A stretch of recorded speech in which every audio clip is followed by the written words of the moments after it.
सेलानि ओंथियानो जाहैबाय जेरै मास्टारा मावो बेबायदिखौनो खालामनायखौनो सेला बानायनाय बा सेला होननानै बुंनाय जायो आरो डिसाइपलिं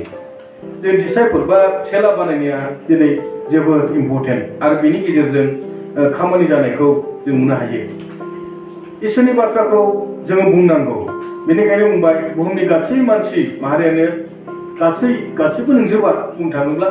माखासेयाथ' आबाद मावग्रा जाखाबाय नालाय फुथुमग्रासो माखासेया जाबाय फुथुमजाग्रा इसोरनि जायफ्रा बुंग्रा फोसावग्रा गाहाम खालामग्रा बिसोर जाबाय आबाद मावग्रा जाहैबाय ओमफ्राय जायफ्रा दासिमबो जिसु ख्रिस्ट'खौ मोनाखै फोसाबजानायखौ बिसोरो नाजावदों बिसोर जाबाय आबादथिलि जाहैबाय आচ্ছা गेदेर फोथार होननानै बुंदों आरोखि मावनांगौ मोनफ्रुजोब्बाय होननानै बुंदों आरोखि गेदेर दाफानि मानसि मिलियन बिलियनजों समान दिनै जोंहा सुबुं अनजिमाफोर दङ जोंनि डिस्ट्रिक्टआवनो चिराङावनो आं दाखालि हिसाब खालामदोंमोन जोंनि चिराङावहाय 20,000सो 17,000 आं बेसेबांबा मोनदों आरोखि 17 ना 18 आंसो नायफामनांगोन जोंनि खृष्टाननि अनजिमा बाप्टिस्टफोरनिया एराउन्ड 17 to 18,000 ना बेसेबांबा आं मोनदों आरोखि हिसाब खालामनानैहाय मोनफ्रोमबो मण्डलिनि सुबुं अनजिमाखौ टटेल खालामनानैहाय होमब्ला जोंहा चिराङाव बेल' नङा लाखजोंसो खोथा मानसि दं दासिमबो 12%, 10% बा 13% जोङो खृष्टान होमब्ला 100%आवहाय दासो 13% बा जोंहा गोबां गोमानानै थानाय मानसि दं फोथारा गुवार फोथारा मावनांगौआखौ जों गैयि बादि मोनसै आं बेखौसो बुंनो सानबाय दिनै बिसेस हिसाबै बे फोसावनांगौखौ जोंबो एसे सिरियास हिसाबै जोङो लानि जेरै जिसु ख्रिस्ट'आ गेदेर दाफाखौ नुनानै आन्दायनायखौ नुनानै बियो अनखांदों जोंबो अननाय बुस्थुखौ जों लानांगोन दिनै गुबुनफ्रा इसोरखौ मोननो थाखाय परित्रान मोननो थाखाय नाजादों परित्रानखौ माबोरै मोनगोन गुबुन धोरोमाव बिसोर साननाय दं जों बिराद गिनाय मोनो समाव प्रसार होनबानो जिसुनि बाथ्रा बुंबा आंखौ बुगोन आंखौ निन्दिगोन सोबागोन रायगोन होनदां जेलाव खानानै लांगोनदां बिदि नङा रावखौबो खालामफेराखै सोरबा सासेखौ मालाबा माबा मोनसे माबायाव जाबाय खिन्थु गासैखौबो बिदि खालामनायखौनो रिपर्ट गैया रिसेन्टलि बावाखै जों जेनेरेल सेक्रेटारिजों आंजों बिहाराव थांदोंमोन जों बिहारनि पाटना होननायावहाय आंबो पाटनायावहाय बिहाराव थांफेरनानै बिराद गिनाय मोनोमोन हाब पाटनासो बिराद बिहारि गोजा ओरैनो मिथिखायो बिसोर मानसिफोरखौ एसे गिनाय मोनो थांफेरि जायगा माबायदि जायगोन माने कम्पाउन्ड सिंनिफ्राय प्रग्राम जानायनिफ्राय गेटनिफ्राय ओंखारलांनो गिलायखादों नायहरग्रोलायखादों आरोखि एसे गिनाय मोनोना गुबुन जायगा बा माबायदि बेंगालर बादियावबा थाबाय थाग्राखाय सान हर ओंखारदोंमोन जेबो गिनाय गैया गावनि न' बादि सानदोंमोन नाथाय थांनानैहाय जेब्ला जोङो फैफिननोसै बे समावहाय जाय मानसिया गारि सालायग्रा जोंखौ उबेर बेबायदि जों कन्टेक्ट खालामो उबेर अला होनना बुङो बिदि कन्टेक्ट खालामनानै गारिया सफैबाय जों गाखोजेनबाय जों सोंबाय बिथांखौहाय गारि ड्राइभारखौ सेंग्रा जोहोलाव मानसि नोङो जिसुखौ मिथिगौ ना सोंबाय आरोखि जों हाब जिसुखौ जानता है आरोखि नै बुंबाय आरोखि गिर्जायाव थाङो नामा नोंबो सोंबाय आरोखि गिर्जायाव थाङो नामा थाङा नों माब्लाबा गिर्जायाव थांफेरबायना थांफेराखै जाहैबाय आरोखि होमब्ला जों जिसुआ बेबायदि जों खोन्थाबाय बिराद मोजां खोन्थाबाय गाखोजेननायनिफ्राय सानैजों सौहैजासे स्टेशनसिम फाथलापुरि होननाय स्टेशनसिम जों गस्पेल होलांबाय जोंहा गिनाय दंमोन बिहाराव मा जागोनब्रा गस्पेलसो होनानै फैनो हाबावबाय आरोखि हालेलुया जोंलाय साननो हागौमोन दा ने मानसि हिसाबै बिदि जायगायाव आरो गस्पेल मोनाबावब्ला माबा माबि खोमा बबेबा हाग्राफ्राव सलायलांब्ला दिगदार जागोन ने नोंहा जोंखौ लानाखै बेस्रा जिराव थांनांगौ स्टेशनाव जोंखौ दोनहैदो जों स्टेशनाव ट्रेन गाखोनानै जों फैफिनदों मोजाङै मोजां गिनायसो जोंहा गिनाय दं आरोखि बांद्राय जोङो लाजिनायसो दं लाजिनाय एबारे उनाव जोंना मोनसे बाथ्रा बुंदों ना मा होनो गाज्रि बाथ्राफोरखौसो जों लाजियो ना बुंदों आरोखि बबेबा गस्पेलाथ' गाज्रि नङा जों गाज्रि बाथ्राफोरखौसो बुंलायनो खोन्थालायनो लाजियो गस्पेलाखौ जों मानो लाजिखो लाइफ टाइमाव एटलिस्ट सासेनो बबार्ताखौ होलां नोंथांनि थांना थानाय जिबनाव गोबां हायाब्लाबो एटलिस्ट सोरनोबा नङा नोंनि लोगोनो बुंनो थाङोब्ला बेयाव थानाय गासैबो जोहोलावफोरनाथ' एनसि लोगोफोर दं नंगौना नङा नों सासे सिनायदा सासे सिनायदा सासेखौथ' सिनायथारो लोगो जानानै लोगो जायै जायै मोजां मोननानै बे गुबुनफ्रानो गुबुन धोरोम बेखौनो हाबा लाफैबावो आरो बे गसपेलल' खोन्थानायालाय माथो लोगो जाब्ला हाबाखौ लाफैलायनो हाबावोसो हनै लोगो जानानै बे गसपेलखौ खोन्थानायाथ' बे आल्ट्रासिंसोबाव लाइफ टाइम संसार जानोनो लाबोला फैबावोसो लोगो जाग्रोबाय सिगां मोजां मोनबाय अननाय होबाय नङा थिग हौवाथाखौ मा खालामो जोङो गसपेलखौ होनो थाखाय स्मुथ सेलिं जेब्ला मार्केट खालामो आं सासे सेल्समेन मोनदै कास्टमार एक्जिकिउटिभ मावदों बेंगालराव थाब्ला माबायावहाय सेमिस्टार ब्रेकआवहाय आरोखि जोंना माबा जायो बोसोरसेयाव माने मास मोनथाम सुटि मोनो आं बेयावहाय बिग बाजारावहाय खामानि मावदों गस्ला गुमुं गानलायनाय बे सेल्समेना होनदो होनना बुजिबाय गस्ला लंपेन्ट फानग्रामोन आङो मेन्स डिपार्टमेन्टनि इनचार्ज लायबावमोन जेब्ला फाननो खोन्थानोसै आदैनि खोन्थानोसै जेनेबा ओरैहाय बे गस्ला बिदि 100% कटन कालारबो खारना बिराद मोजां ब्रेन्डेड गोदान सफैदोंना आं खोन्थानांगौ आरोनो बिदि ब्रेन्डेड निउ आराइभेल होनला बिथाङा हा गोदान नायनोसै आरोखि आं मोनसे बे बिराद मोजां क्वालिटि सि कालाराबो खारना बिराद फाक्का नांगौसै आरोखि बिथाङा नायनोसै खोन्थानोसै बुजायनोसै बिथाङा हामजाना लांनोसै मानसिफ्रा ओरैनो बायनो ओंखारनानै फैया बिसोरनो बुजायनांगौ खोन्थानांगौ जेब्ला स्मुथ खोन्थाबाय मोजाङै डिसप्ले खालामनानै दोनबाय मुर्तिफ्राखौ गानना दोनबाय टाइ कट सुट गानना दोनबाय मानसिफ्रा नुनानै बिराद मोजां मोनबाय बेखौनो फुखोना लाङो सोरबा मोजां मोननानै आङो सानफ्रोमबो माबायावहाय सप्तासेयाव खेबसे पुरस्कार मोनोमोन टारगेटखौ साक्सेस खालामनो हानायनि थाखाय आरोखि 700-800 थाखा प्राइज मोनबाय थायोमोन आं सप्ता खुनफ्रोमबो आरोखि माने टारगेट होयो बे टारगेटखौ एचिभ खालामनो हानांगौ जाफुंहोनो हायोब्ला नोङो सप्तायाव 700 थाखा प्राइज मोनबावो आरोखि बे फेल जायामोन आरोखि आं सब समाय मोनदोंमोन आरो जेन'बा 5 लाख टारगेट होब्लाखौ टारगेट साक्सेस जानानै बारलांबावो आरोखि बिदि होयो आरोखि बिसोरो ओमफ्राय जेब्ला मोजां खोन्थागोन फोरोंगोन बुजायगोन मानसिफ्रा मोजां मोननानै लागोन आं बेखौसो बुंनो सानदों जेब्ला हौवार्टा गसपेलखौबो जोङो मा होनो स्मुथ सेलिं फैसा लानो थाखाय नङा बे गस्ला फाननायथ' फैसा लाबावोसो गसपेलाथ' फैसाबो नांबावासो ओरैनोसो आरोखि मा खालामग्रोनांगौ बिथांजों नोङो उइथ रिसपेक्ट सनमान होनानै नोङो रायलायगोन आरो सनमान खोथा असेजों नङा गाज्रि स्वभाबजों नङा मोजां सनमान होनायजों सिना जानाजों लोगो जानांगोन अननाय होनांगोन अब्ला लोगो जायोब्ला लोगोआ ओरैबायदिनो बिमा बिफा नेवसिब्लाबो लोगोफ्रा नेवसिबावानो बेबायदि जायो क्ल'ज फ्रेन्ड बे लोगोनो नों मानो खोन्थानो हाया गोसो गोरबोनि खोन्थाजोबो लाइब्रिक्स बाथ्राफ्राखौनो सेंग्राफ्रा सिख्लाफ्रा नङा सिख्लाफोर नङा आं थैनोसै होननायखौबो खोन्थाबावगोन आं खारस'हैनोसै होननायखौबो खोन्थाबावगोन बा माबा आं हाबा जानोसै होननायखौबो खोन्थाबावगोन रावबो खोन्थायाब्लाबो माखासे डेन्जार बाथ्राखौबो लोगोफ्रा लाइमोनफ्रा खोन्थालायो आरो रावबो मिथिया बिमा बिफाबो मिथिया जाथिबाबो मिथिया खिन्थु गावनि लोगोनो थिं खोन्थाना गालाङो आरोखि अब्ला क्ल'ज मोनसे एभान्जेलिजमनि टेकनिकआ आं बेखौनो मोनदों लोगो जाग्रोनांगौ आरोखि मिन्थिग्रोनांगोन नों बेखौ डेभेलपिं खालामनांगौ मानसिफोरखौ बिदिजों जोङो प्रसार खामानिखौ मावनो हायो दिनै मानसिफोरनि जेनाखि आन्दायलांनाय जों नायलांगौनि नोंसोरो थां थिनफनाव बुंखाबाय थां बेखौ बुजिनो थाखाय जोङो माथायावबो जों नायदिनि माथाइनि लिरनाय 28 दा जों बेखौ एसे कमन होमबाबो जों फरायनानै 28 दानि 18निफ्राय जों फरायनायनि दे अब्ला जिसुआ बिसोरनियाव थांनानै बुंदों सोरबो आरो हायाव बोलोमानियानो होजाबाय बेनिखायनो नोंसोरो थांनानै नै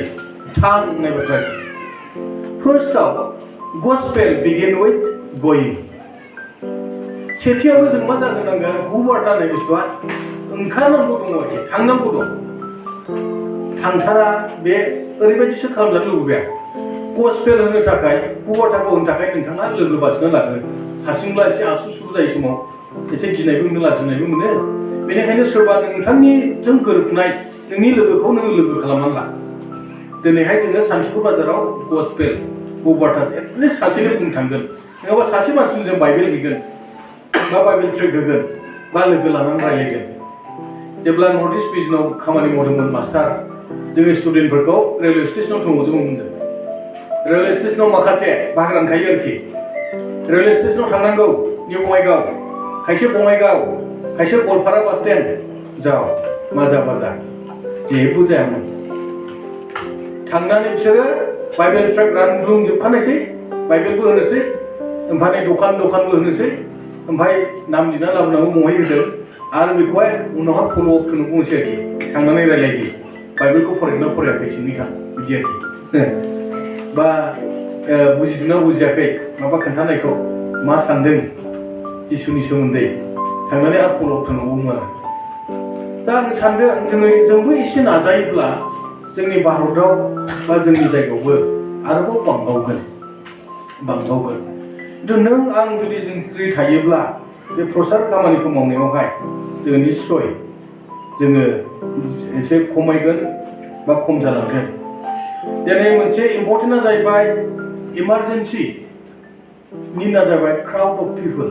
मानसिफोरनो परित्रान नांगौ बासायजानायखौ नांगौ दिनै रमिय'नि दसेयाव जोंनायनि आरो बनायनि रमिय'आवहाय मा बुंदों बेवहाय पौला माखासे लजिकेल बाथ्राखौ बेयाव बेरखांदों रमनि दसैदा रमान चैप्टार 10 आङो 13 फरायनो दे रमिय'नि दसैदा 13 मानोना फोरबोनिफ्राय हेफाजाब बिनाय साफ्रोमबो बोखांजागोननो रमिय' दसैदा 13 फोरबोनिफ्राय हेफाजाब बिनाय साफ्रोमबो थारमाने बासायजागोन आरो बोखांजागोन माने परित्रान बासायजागोन जिसु ख्रिस्टनि नामाव गोसोआव जों नायब्ला जों नाय बसनाव एसे थांखिनि गोजौआव मानोना मानसिया गोसोजों धोरोमनि थाखाय फोथायो आरो बियो खुगाजों बोखांजानायनि थाखाय सिमान लायो नै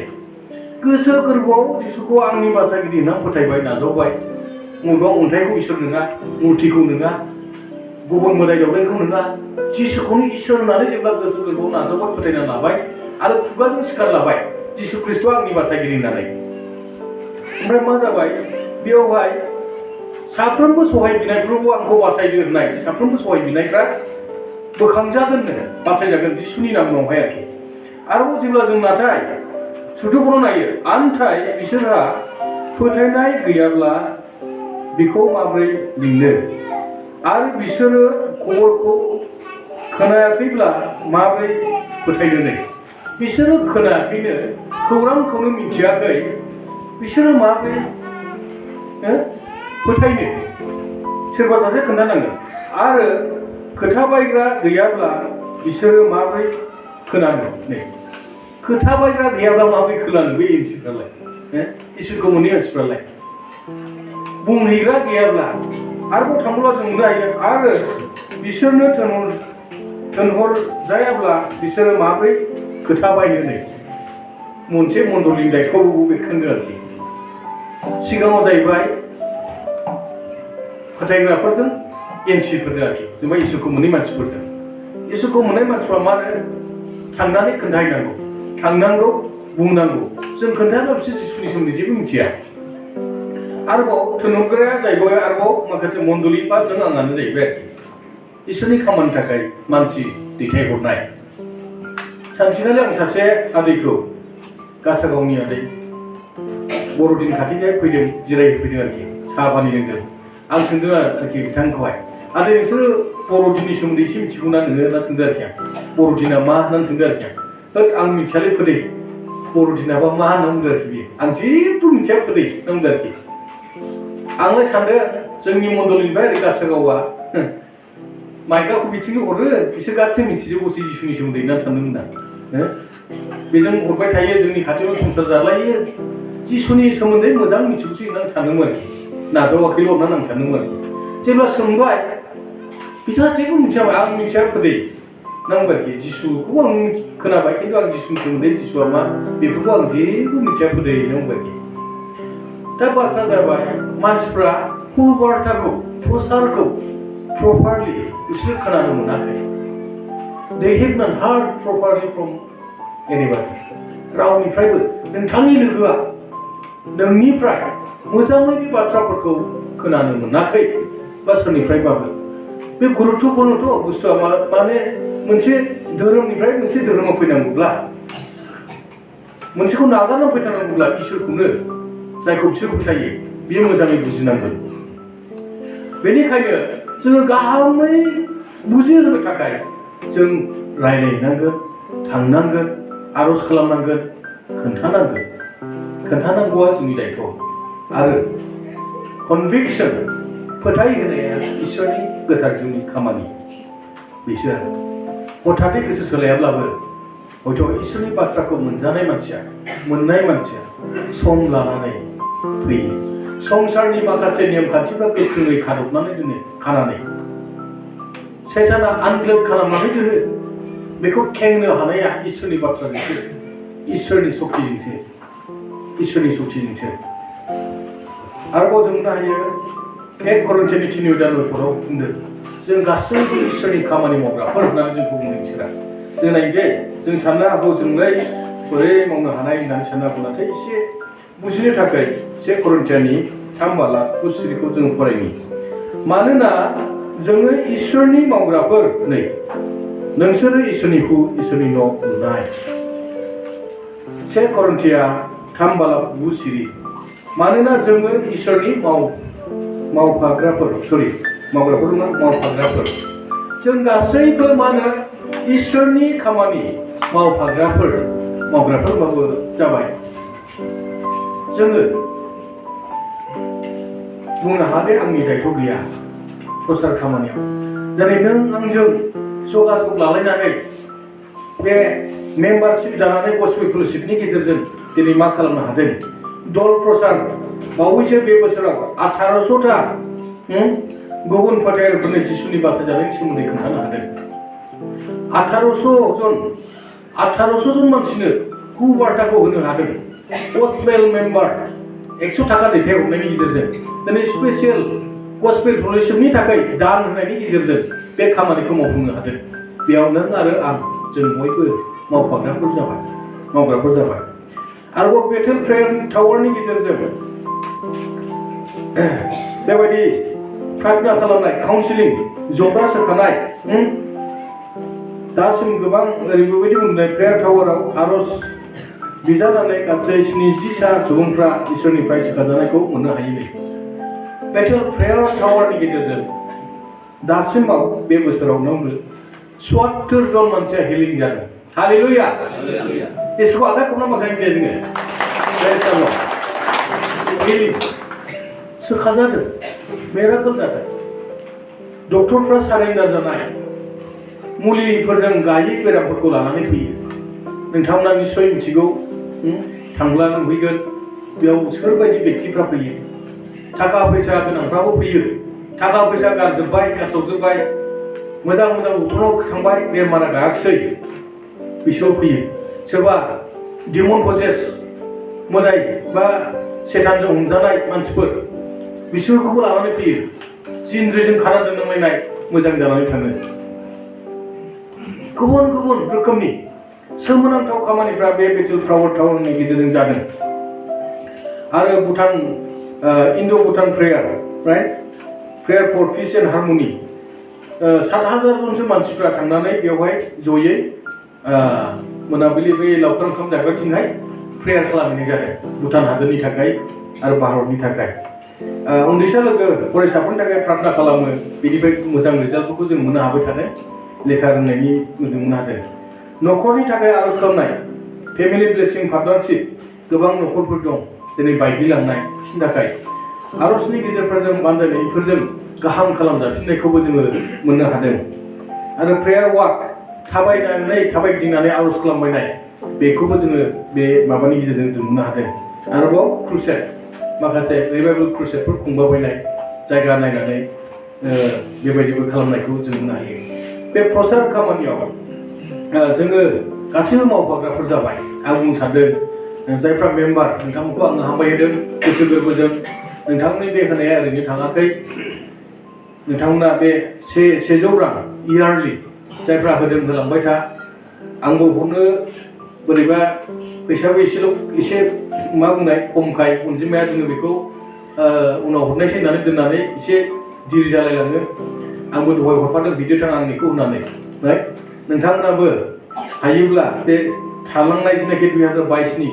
होनो गोनांफ्राखौ 100 रांखौ हरोब्ला मोजां जमा खालामनानै जेरै हरो जेरै हरनायखौ लांफासिगोन ओमफ्राय उनावबो फैसा गैयाबा नोंथांमोना फालकनि आखायाव होनानै बिनो हागोन आरोबाव 2023निखौबो नोंथांमोना हयथ' सासेबो होथ'वाखै नोंथांमोना स्ट्रा खालामखानोसै बेखौ हरखानायसै होनना बुङोब्ला नोंथांमोना बेखौ हरनो हागोन आरो हरनाया मोजां होनना आं सानो आरो जाहाथे 2023निखौ 2023आवनो जों इसोरनि खामानि मावनो हायो राइट जोबनानैसो सहैब्लाथ' एसे दिरि जानोसै राइट बे फैसाया खामानि मावनायाव एसे जर खम जाहैयो आरोना दा हरोबाथ' एकदम माबायाव सोलिखानोसै बराबरनि बे निउ प्लानावनो हाबखाबाय आं खावलायगोन 100 रांखौ दिनै गैयाब्लाबो नोंथाङा उननि समाव थाब होनाया मोजां होननानै हैनो हागोन बा हरफानो हागोन फालकनि आखाइनि गेजेरजोंहाय बेखौ मिथिनो थाबाय जों बयबो रिसपन्सिबल आरो बे एभान्जेलिजम हुबार्टा इसोरनि बाथ्राखौ फोसावनाया जाहैबाय ग्लबेलाइजेसन होल वर्ल्ड जोंनि जायगायावल' नङा गुबुन गुबुन जायगाफ्रावबो बेनिखायनो जोङो बांलांबाय थादों जोङो ओरै उरिष्याआवबो एसे बारायनो सानदों मिनिस्ट्रिखौ एसे माखासे दिनै स'आव फैगोन उरिष्यानिफ्राय सानै मोननै मण्डलि दंनो दा बिथांमोना रायज्लायहरदों दा रावजोंबो माबा गैया बिबिसिनि आन्दाराव थानो थाखाय बिथांमोना खुब गोसो जादों उरिष्याआवहाय बिथांमोनखौ स्रास्रि नोंसोरो फैनानै रायज्लायफैदो होननानै आं लिंहरबाय बिथांमोना सभायाव फैगोन आरो दा बेबायदिनो इसोरनि बाथ्राया मावनाया खामानि मावनाया जोंहा एरलांगासिनो दङ जानलांगासिनो दङ गोजानथाव गोजानबो थांगासिनो दङ गुबुनफ्रा इन्टारनेसनेल लेभेलसिम सहैबाय नागालेण्ड मानिपुरफोरना ओरै थाइलेण्ड बेबायदि चाइना बिदियाव गोबां एभेन्जेलिस्ट मिशनारिफोर दंहैयो जोंनाबो नेपालाव दंहैयो भुटानाव दं बा जोंबो बेबायदिनो निस्सय खालामलांबाय थागोन बे प्रचार खामानिखौ आरो जोंबो दैथायहरबाय जिसुआ जेरै दैथायहरदों आरोबाव जिसुआ गावबो मावदों जोंबो दैथायहरग्रा जाबाय एभेन्जेलिस्टफोरजोंहाय एक्सुजन जाबाय दायो एक्सुजनखौ जों दैथायहरबाय आरोबाव जों दैथायहरग्राल' नङा जोंबो मावग्रा जानि जिसु ख्रिस्ट'आ जेरै दैथायहरदों आरोबाव बियो गावबो मावदों गावबो खोन्थादों जों बेनि बांसिन जोङो फेथेर जों डायलगसो होयो बाथ्रासो रायलायबाय थायोना जिसु ख्रिस्ट'आ इसोर बेनो नंगौ इसोरा जिसु ख्रिस्ट'आ बासायगिरि जिसुआ सोखायो होननानै खोन्थानायाबो बे मोनसे प्रसार हुबार्टा होननायखौ जों आन्दायनो नांलिया गाहाम खौराङा माखौ होनना बुंब्ला ओरैल' आरोखि जिसु ख्रिस्ट'आ गासै सुबुं माहारिखौ बियो अनबाय बे जों पापनि थाखाय थैबाय हमजाबाय सिखांफिनबाय जायहा बेखौ फोथायो नाजावो बेनो गोथां जिउ मोनो होननायानो बेनो हुबार्टा गस्पेल जिसु ख्रिस्ट'आ नोंखौ अनो होननाया गस्पेल जों आन्दायनो नाङा बिदि प्रग्रामाव फै जोंना बिदि जायो नै नों हुबार्टा होनायनि प्लानफोर जोंनि खाथियावहाय सासे एनसिनिफ्राय फैनाय मानसि हाबा जाफैनाय बिथांनि गेजेरजों न'खरसे फिसाजोफोर सानै फिसालाफोर सानै आरो बिसि फिसाय 6 जन मानसिखौ इसोरनाव लाबोनो हादों बिथाङा गस्पेल खोन्थानो रोङा नाथाय 6 जन मानसिखौ इसोरनाव लाबोदों हालेलुया आसरित आरोखि बिथाङा ओरैल' गोरों जोंनि बर'दिनाबो फै मोसानाय नायनो फै बिदिल' गोरों आरोखि बिदि प्रग्राम जागोन फै नायनोबा फै लोगो जाबाय थांलाय फैलाय एनसि न'खरजों खिन्थु बिथाङा थांबाय थायो गावनि लोगोखाय थांबाय थायो दुखु सुखुआव थांबाय थायो आंबो हाबनोसै जोंबो हाबनोसै होननानै न'खरजों फैबाय आसरित आरोखि खोन्थाग्रायाथ' आरो साबसिन जोंना मेरला दङ सोरबा आसामिसनि रोङाब्ला आसामिसनि खोन्थाग्रा दं हिन्दी रोङाबा हिन्दीनि खोन्थाग्रा दं बा मबे फिसौखौ खोन्थाजानो बुजायजानो लुबैदों मेरला जोंहा मानसि दं बाथ्रा जाबाय जों गोसो जानानै जों नाजाजेनो जोंनि खाथियाव थानाय मानसिनो जों होआब्ला सानसे नोंथांनि जानानै बै मानसिया बुंगोन अमुकआ आंनि लोगोमोन इसोरखौ फोथायै मानसिफोरखौ इसोरा बिसार खालामगोन सानसे वेथ्रन जाजमेन्ट होननानै बुंदों बे बिसारनि समाव बुंगोन नोंथांनि लोगोआ अमुकआ आंनि मैगं थाइगं फानग्रा लोगोमोन आंनि साख्रि मावग्रा लोगोमोन कन्ट्रेक्टर लोगोमोन हाल खदाल मावग्रा आबादारि लोगोमोन आंनो अमुकआ खोन्थायाखै गसपेलखौ नै इसोरनि सिगाङाव साखि होगोन आं मिथिब्लाथ' प्रभु नोंखौ फोथायगौमोन इसोरनि सिगाङाव बिसोर हिसाब होगोन होमब्ला खोन्थागोन नै बिसोरो बबेबा आंनि लोगो मोनसे आं खोन्थायाखै होमब्ला नोंथांनि थाखाय बे मोजां जागोन ना आरोबाव इसोरखौ फोथायै मानसिफोरखौ बिसार खालामनायनि सिगां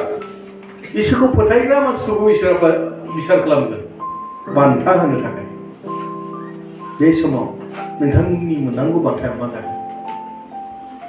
देरहानांगोन जोङो नाजानांगोन जुजिनांगोन जुजियोब्ला देरहानायखौ जों नुनो हायो जुजियोब्ला देरहानायखौ जों नुनो हागोन जों बेनिखायनो आं बुंनो सानबाय गाहाम रादाबखौ जोङो फोसावनायाव जों बयबो लोगो लायो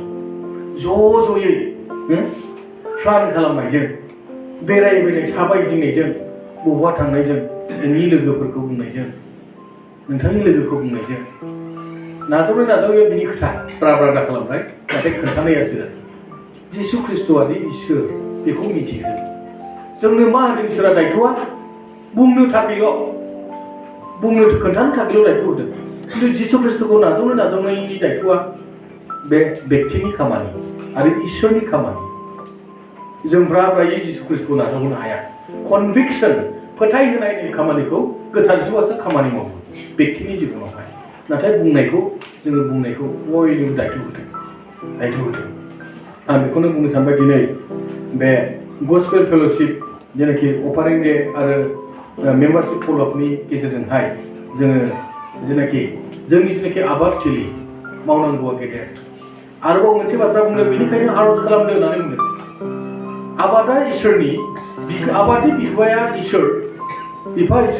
बेनिखायनो बिनियाव आर'ज खालामदों होनना बुंदों जाहाथे आरोबाव मोजां मावग्राफोर गोबां आबाद मावग्राफोर आबादारिफोर ओंखारबोयो होननानै जोङो दिनै आन्दायनाय जेब्ला जिसायानि 53 आयदानि 6 खनाव नायो जों बेयाव मोनसे गुरुत्व बाथ्राखौ जों नुनो हायो मानसिफ्रा मेन्दाजों समान आन्दायबायमोन होननानै बुंदों जों फरायदो आं फोजोबनोसै जिसाया 53 आयदा 6 पद जोङो बयबो मेन्दानि समान आन्दायबाय जोङो साफ्रोमबो गाव गावनि लामाथिङै गिदिंबाय आन्थाइ फोरबोआ जों बयनिबो अपराधखौ बिनि सायाव खोख्लैबाय नै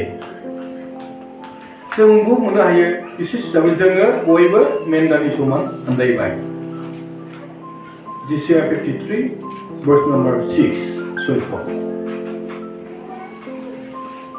आन्दायबाय gone to wrong way नंखाय लामाथिं थांबाय doing evil गाज्रिखौ मावबाय आन्दायलांबाय wandering into evil नांजायो नंखायावनो आन्दायनानै थाबाय आन्दायनाय मानसिखौ सोरबा सासेया दिन्थिनांगोन खाना मानसिखौ सोरबा दिन्थिनांगोन इसोरखौ मोननै मानसिफोरखौ ओरैबायदि बुंदों गोथै होननानै बुंदों बाइबेलाव dead in trespasses in sin होननानै बुंदों इफिसियानि 2:7 मा होनदों जोङो पापाव थैबायमोन आरो मा होनो इसोरखौ मोननै मानसिफ्रा गोथै होननानै बुंदों आरोखि ओमफ्राय गोथाङा माबोरै जागोन जेब्ला जिसु ख्रिस्ट'खौ नाजावगोन इसोरनि बाथ्राखौ होगोन अब्ला बिसोरो जिबित जागोन आर्थिक बिसयाव गोथै होननानै बुंदों गोथैया बोरै थाल मोनो आरो बेयाव बुंबाय जोंखौ आन्दायदों होननानै बुंबाय वान्डारिं इभिल मोजाङाव नोङो आन्दायनायाबो गाज्रियावनो आन्दायबाय जौ लोंनायखौ फाप सानला जिनाहारि खालामनायखौ फाप सानला सिखाव खावनायखौ फाप सानला थगायनायखौ फाप सानला मानसि सिथारनायखौ फाप सानला जिखुनु जा गाज्रिखौ मावनानै बिसोरो बे गाज्रिजोंनो बिसोरो आन्दायनानै बेयावनो दं वान्डारिं आरो परित्राननि बिसयखौ बिसोर जेबो मिथिया मानसिनि सुबुं माहारिनि कन्डिसन बेखायनो बे इसोर जिसु ख्रिस्ट'नि दारैहाय मा खालामबाय गासै अपराधखौ बिनि सायाव होनानै जोंनो बे आन्दायनायनिफ्राय बे जोंखौ बासायबाय लुकनि 19:10 बुंदों जिसु ख्रिस्ट'आ गोमानायखौ नागिरनो